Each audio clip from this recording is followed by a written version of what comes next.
దేశంలోని జనాభాను లెక్కించేందుకు కేంద్ర ప్రభుత్వం సిద్ధమైంది. దీనిలో భాగంగా జూన్ 16న అంటే ఈ రోజు జనగణనపై కేంద్ర హోంశాఖ గెజిట్ నోటిఫికేషన్ విడుదల చేసింది.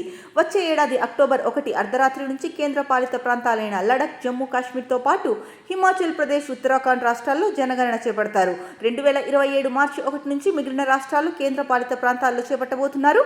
ప్రతి రాష్ట్రంలోనూ 2 దశల్లో జనాభా గణన చేపడతారు. ఆదివారం జనగణన కమిషనర్, రిజిస్ట్రార్ జనరల్తో కేంద్ర హోంమంత్రి అమిత్ షా సమీక్ష నిర్వహించారు. తదనంతరం జనాభా లెక్కలను గణించే తేదీలను ఖరారు చేశారు. జనగణనతో పాటు కులగణన చేయాలని ఇదివరకే కేంద్ర కేబినెట్ నిర్ణయం తీసుకుంది. ఇక దేశంలో జనాభా గణన 12 ఏళ్ల తర్వాత జరుగుతోంది. సాంకేతికంగా అభివృద్ధి చెందిన ప్రస్తుత తరుణంలో జరుగుతున్న జనగణన పలు కీలక అంశాలను వెల్లడించనుంది. 1948 జనాభా గణన చట్ట ప్రకారం దీనిని నిర్వహించనున్నారు. హోం వ్యవహారాల మంత్రిత్వ శాఖ ఆధ్వర్యంలోని రిజిస్ట్రార్ జనరల్, జనాభా గణన కమిషనర్ కార్యాలయం జనగణన ప్రక్రియను చేపట్టనుంది. ఇక జనాభా గణన 2 ప్రధాన దశల్లో నిర్వహించనున్నారు. మొదటి దశలో గృహ జాబితా, గృహ గణన ఉంటుంది. దీనిలో జనాభాకు అందుబాటులో ఉన్న సౌకర్యాలతో పాటు శాశ్వత లేదా తాత్కాలిక గృహాల డేటాను సేకరిస్తారు. ఈ దశ సమగ్ర చిరునామా రిజిస్టర్ను రూపొందించేందుకు సహాయపడుతుంది. ఇక రెండవ దశలో వ్యక్తులకు సంబంధించిన వివరణాత్మక సమాచారం సేకరిస్తారు.